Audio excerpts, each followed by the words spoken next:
acontecerá que todos os que restarem de todas as nações que vieram contra Jerusalém subirão ano a ano para adorarem o Rei, o Senhor dos Exércitos, e para celebrarem a festa das cabanas. Nós temos a promessa de Deus de reunir Israel, tá certo? E já se cumpriu parte dela quando Israel, em 1948, foi restabelecido como nação.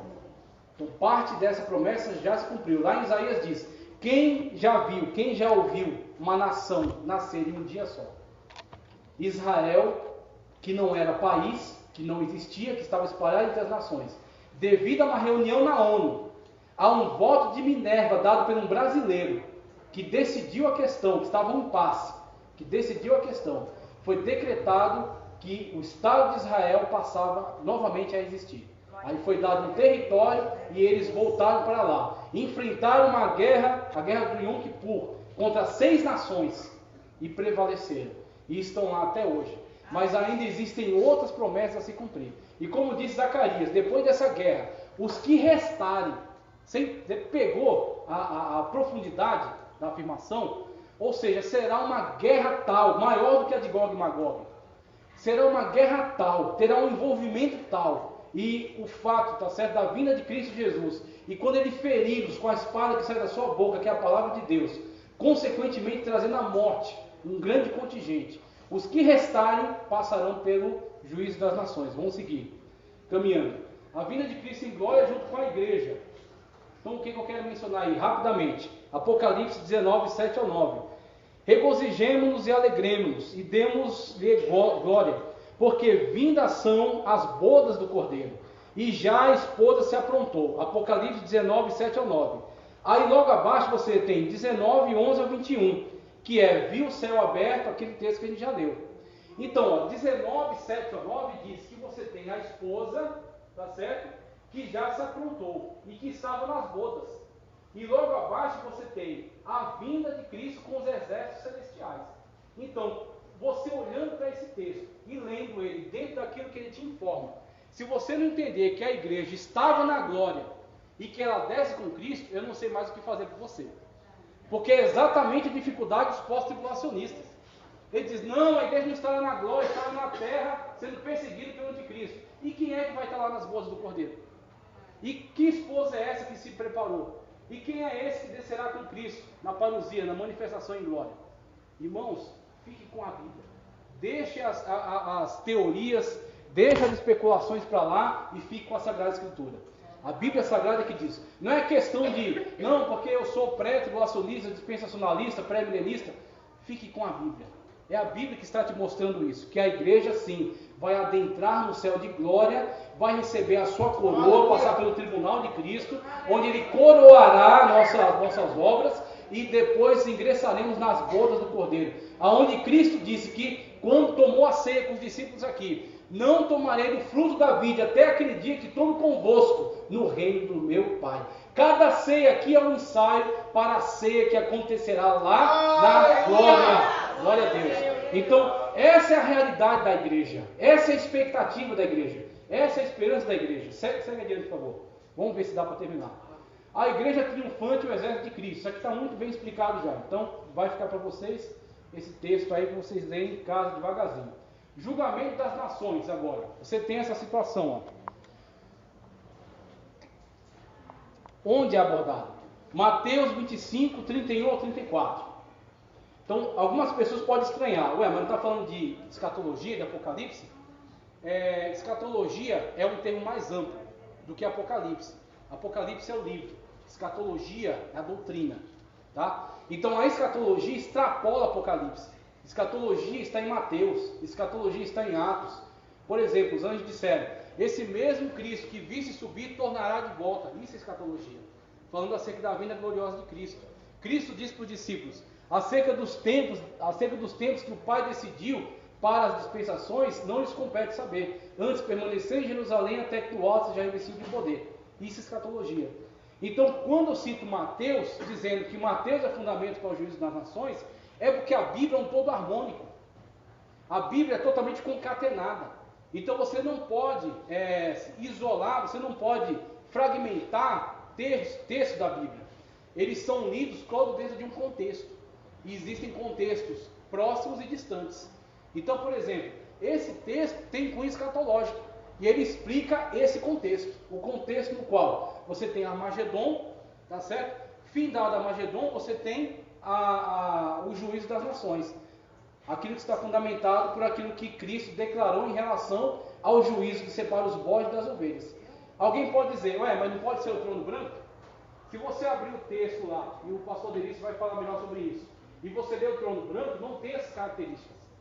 O trono branco diz, aqueles que participarem da primeira ressurreição são aqueles que entram no milênio.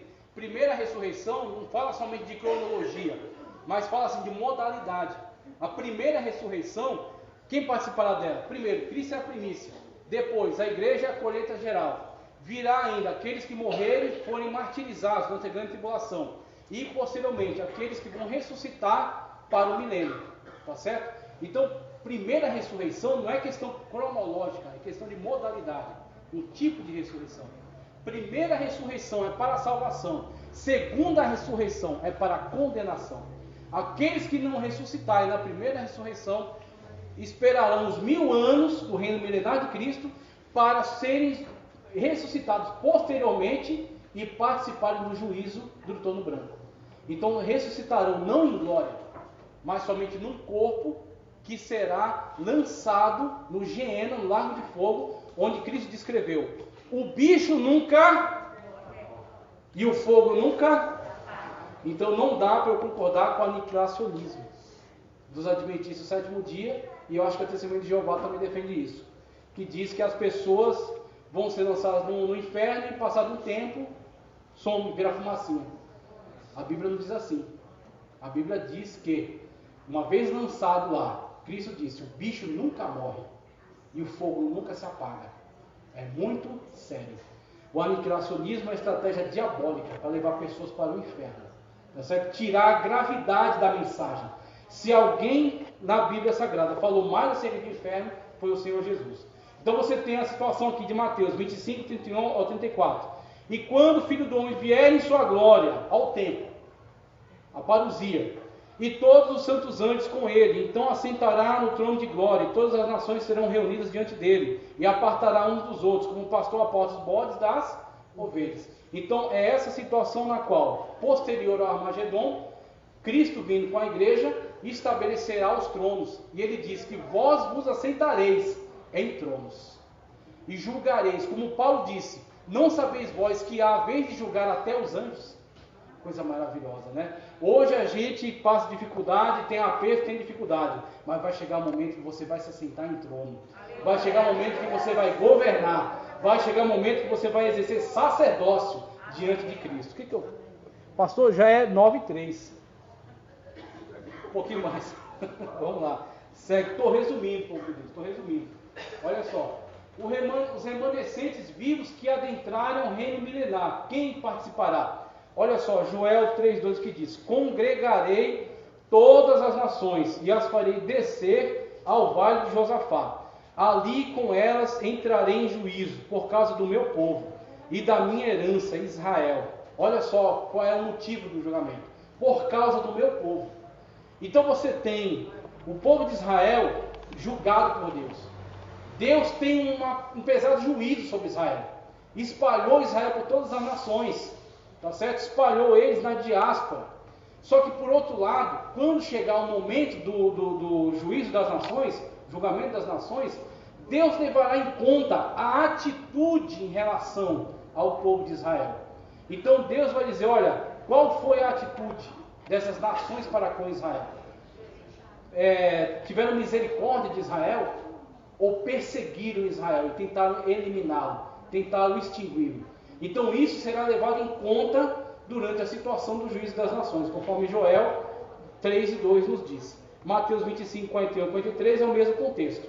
E aí você tem a situação daqueles que vão participar do reino milenial de Cristo. Deixa eu só seguir aqui para ver. Isso. Aqui, deixa eu encontrar aqui no meu. Pronto. Aqui. Os povos que participarão. Vamos lá. Pode passar um. Os remanescentes. O local de julgamento. Remanescentes e o local de julgamento. Em relação ao local de julgamento, o que a Bíblia Sagrada pode nos revelar? Zacarias 14, 2 ao 5, mas eu vou ler só o que está em destaque ali. Ó. O Senhor sairá e pelejará contra as nações, como pelejou no dia da batalha.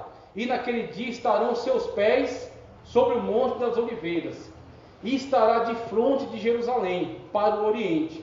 E o monte das oliveiras será fendido ao meio, para o oriente e para o ocidente. E haverá um vale muito grande, e metade do monte se apartará para o norte, e a outra metade dele para o sul. O que isso nos diz? Mudanças geográficas. Qual é a potência? Qual é o impacto da descida de Cristo? Você já leu lá em Êxodo, quando Deus entrega a lei para o povo. Deus diz, olha, primeiro, consagrar. Consagra. Então, se você quer alguma coisa da parte de Deus, tem que ter consagração. Tem que ter santificação. Tem que ter oração, jejum. Consagra. Aí, uma vez que eles se consagraram, Deus disse, olha, ninguém toque no monte. Ninguém se aproxime do monte. Nenhum animal deixe encostar perto do monte. E quando Deus se manifestou no monte, o monte fumegava. O monte, pega uma foto do Monte Sinai, busca na internet, lá no sul da península do Sinai, o Monte Horebe. O monte fumegava, o chão tremia, e havia um som de trombetas, e uma voz como de muitas águas.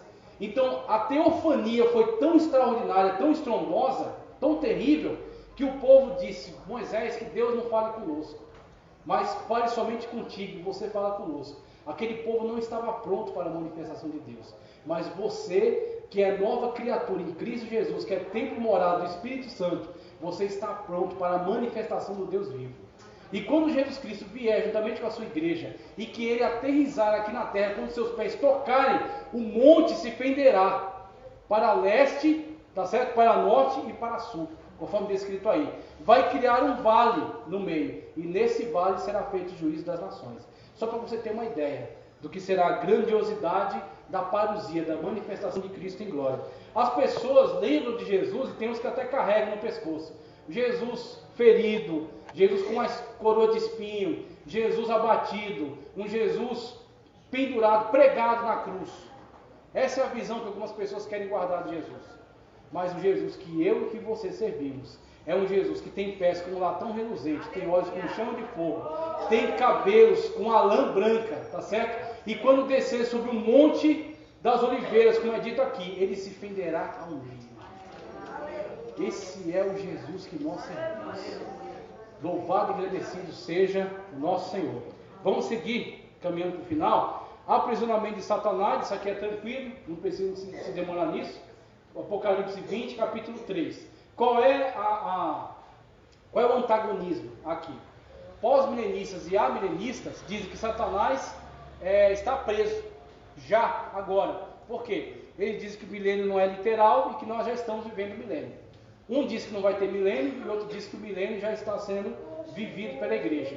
Então, se o diabo já está preso, quem é que está aprontando todas essas terríveis coisas que nós temos visto no mundo?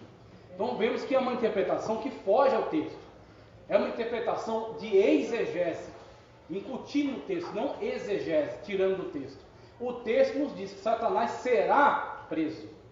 E ele será preso por 1000 anos. E quando ele for preso, essa terra será transformada. Essa terra será plenamente restaurada. E nós vamos reinar com Cristo nessa terra.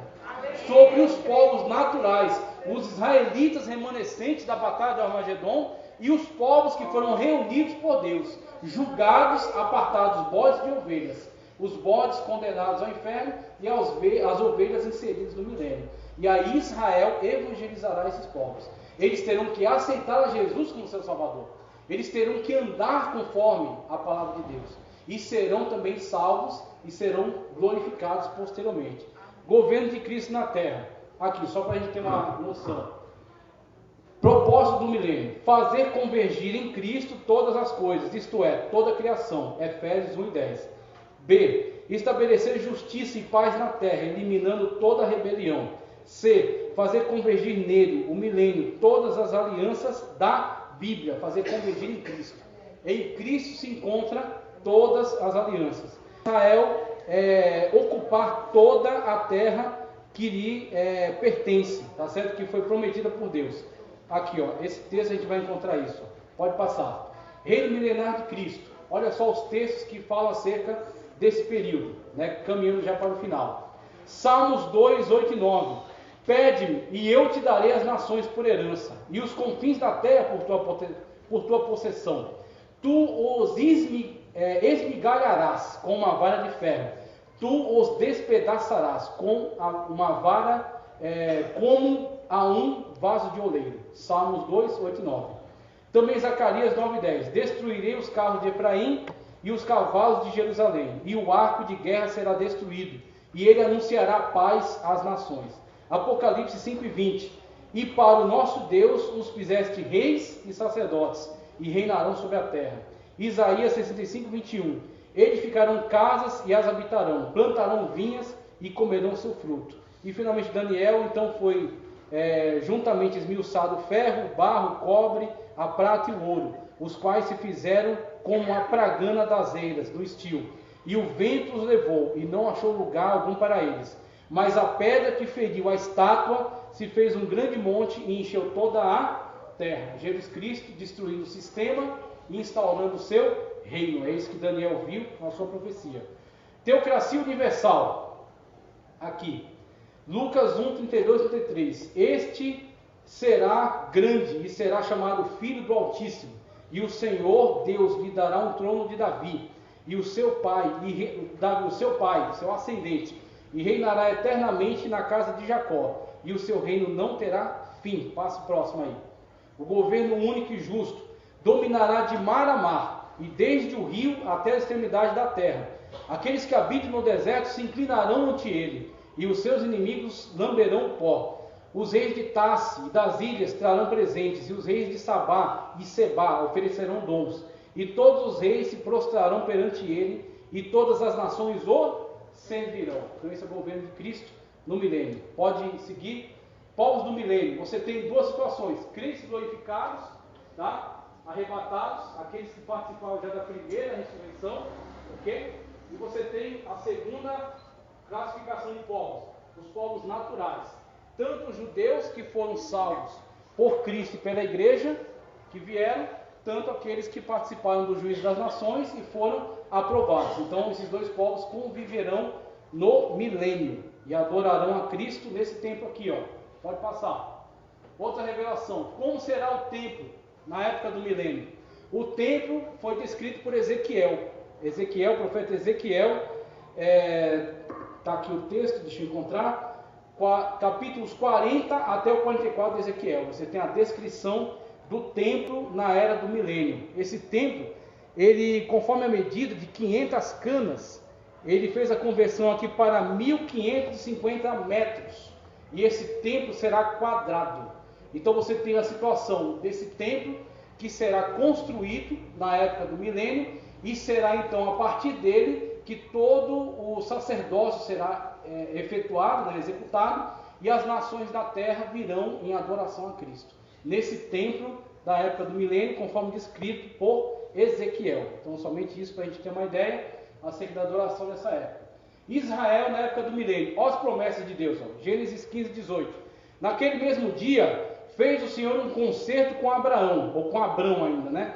Dizendo, a tua semente tenho dado esta terra. Desde onde?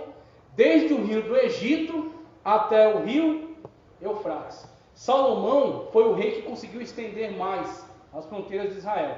Ele conseguiu ter influência em povos que estavam próximos do Eufrates. Mas essa extensão territorial nunca foi vista.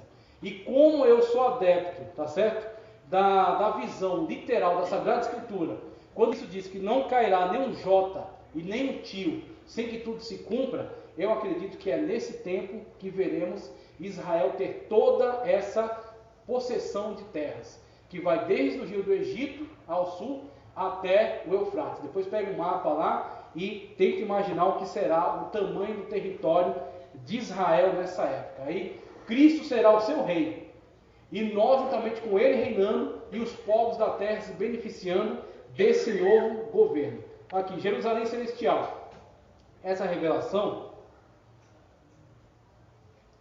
está em Apocalipse 21, 10 a 27. Eu não vou ler, tá certo? O tempo já passou. Então temos aí a situação que é descrita.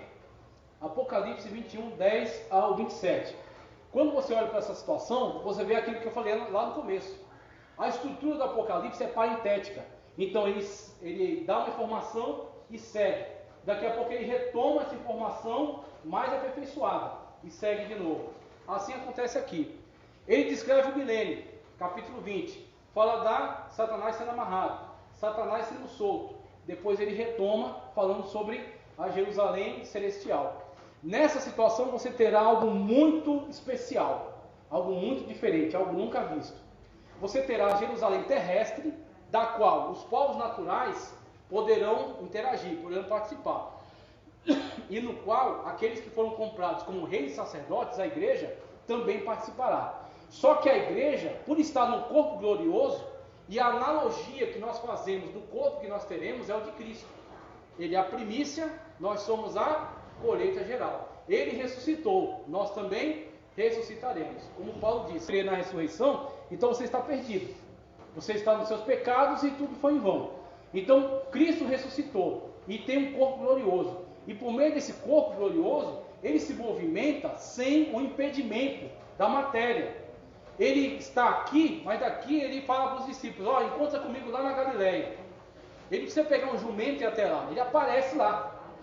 Então você tem essa situação do corpo glorioso que Cristo demonstra para nós durante o período que ele esteve aqui. Chegou a ser visto por mais de 500 pessoas.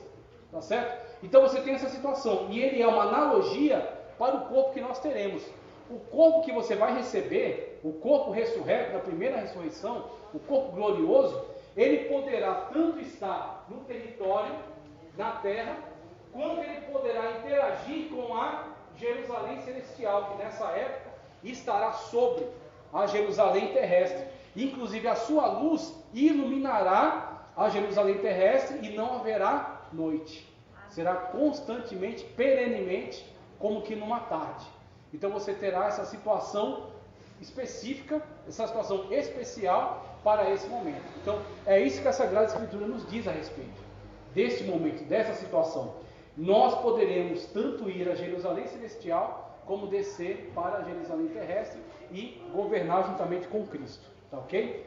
Governo de Cristo no milênio, mas julgará com justiça os pobres e repreenderá as equidades, com equidade os mansos da terra, e ferirá a terra com a vara de sua boca. Por que esse texto? Por causa da explicação de Antônio Gilberto em relação aos povos naturais. Os povos naturais, diferentemente da igreja que já está glorificada e que não peca, os povos naturais poderão vir a cometer algum crime, algum erro, só que você terá uma diminuição brusca de todas essas situações. Por quê? O diabo está amarrado. Mas não é por isso que a natureza humana estará, vamos dizer assim, eliminada. Então o homem ainda terá o quê? A sua natureza. Por isso que eu citei o texto de Cristo ali. Cadê? O próximo texto acho que eu cito. Aqui, não, ainda não, mas tudo bem. Eu cito daqui a pouco um texto onde Cristo diz que do coração humano provém todas as maldades, tá certo? Adultérios, assassinatos, esse tipo de coisa. Quando ele diz que não é o que ele come que contamina, e sim o que sai de sua boca, que procede do coração, que está contaminado. Então você tem essa situação. Os povos serão regidos com vara de ferro. Se houver transgressão, haverá punição. Não é como hoje que o cara vai assaltar alguém por causa de um celular velho, dá um tiro na cara dele, mata, deixa uma família sem pai, uma esposa sem marido, tá certo? Vai para a audiência de custódia e sai, porque tem endereço fixo e é primário, réu primário. Essa situação que deixa-nos indignados todos os dias. Aqui não. Aqui é o Rei dos Reis e o Senhor dos Senhores. Aqui é aquele que rege com vara de ferro. Aqui é aquele que tem autoridade sobre todas as nações. Então você terá a situação de um convívio natural entre as pessoas, mas não terá a criminalidade de hoje, não terá a corrupção de hoje, não terá a prostituição de hoje, que era alimentada pela Babilônia, o sistema que quebrou, que Cristo derrubou. Então você terá uma situação de povos naturais que serão governados e regidos com autoridade por parte de Cristo e da sua igreja. Vamos lá. Estou acabando, meus irmãos, estou acabando. Autoridade de Cristo no milênio. Vamos lá. Autoridade de Cristo no milênio. Porque a nação e o reino que te não servirem perecerão. Sim, essas nações de todos serão assoladas. Isaías 60:12. E acontecerá que se alguma das famílias da terra não subir a Jerusalém para adorar o rei, o Senhor dos exércitos, não virá sobre ela a chuva. Apocalipse 19:15. E da sua boca saiu uma espada, uma aguda espada, para ferir com ela as nações, e ele as regerá com vara de ferro. Eu quero viver nesse mundo. Eu tenho esperança de ser arrebatado, de participar da glória e de vir com Cristo para ver este mundo. Então, este mundo que tem sido destruído pelo maligno, tem sido destruído pelo pecado da humanidade, será restaurado, e agora nós veremos como de fato é um governo justo, como de fato é um governo divino, uma teocracia divina sobre o mundo. Pode passar o próximo. Mudanças geográficas, tá ok? Não vou abordar. A vida humana será prolongada. Então, devido a toda essa situação benéfica, essa modificação, você terá toda uma modificação, tanto geográfica, a poluição será eliminada, e também uma mudança na perspectiva da vida humana. A vida humana será prolongada. Não haverá mais nela criança de poucos dias, nem velho que não cumpra os seus dias, porque o jovem morrerá de 100 anos. É uma hipérbole, um exagero. Um jovem morrerá de 100 anos, mas o pecador de 100 anos será amaldiçoado. Somente para a gente ter uma ideia, da situação que será vista no milênio. Pode seguir, pode encher a tela e passar. Esse aqui já é o final. É a situação de Gog e Magog, que eu não vou abordar, tá? Esse Gog e Magog citado aqui, ele é somente uma referência, é somente uma analogia. O Gog e Magog, nós vemos o desenvolvimento dele no começo da tribulação. E quando houver, ao final do milênio, Satanás for solto, sair para enganar as nações, quem ele poderá enganar? A igreja, que está glorificada com Cristo? Não, porque ela já está no estado de perfeição. Glorificados, não seremos mais suscetíveis ao engano maligno, à pecaminosidade. Estaremos em perfeição com Cristo. Então ele enganará quem?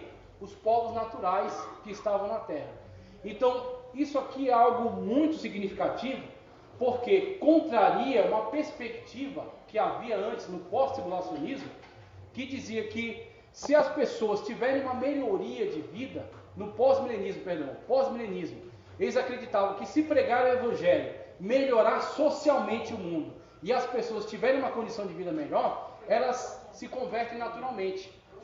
E também Pelágio afirmava que o homem, ele não é herdeiro do pecado de Adão. Ele apenas pode, por livre vontade, escolha, decidir por pecar ou se manter em santidade plena.